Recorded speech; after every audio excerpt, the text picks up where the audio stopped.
this video, we will show how to replace the main circuit board. Using a crosshead screwdriver, loosen the two tiny screws located on both sides of the power head's front display cover. It would be best to hold on to the bottom portion of the front display cover as you loosen the second screw, as the cover will easily remove away from the power head assembly, while keeping in mind to be aware that there's a wire harness that connects the front display circuit board to the main circuit board.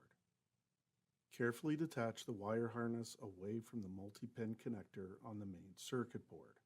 This is the back side of the front display board where the wire harness connects to. This allows the front display board to communicate with the main board. Next step is to carefully disconnect the multi-pin connector located in the upper left corner, which is the meter cable connection. Then disconnect the yellow multi-pin connector that is located in the lower left corner, which is connected to the drive motor and power supply. Once they've been disconnected, you can push the four tabs that are holding the main board in position away from the circuit board, and then you'll be able to easily move the board away from the housing. Make note of the 5 magnets on the back side of the board.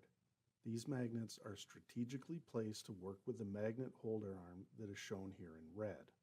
During the system regeneration process, as the drive motor moves the piston assembly into position, the magnet holder aligns with a magnet on the back side of the circuit board and thus stops the drive motor at the appropriate cycle. Place the replacement main circuit board into position and snap it into place under the tabs while ensuring it is secure.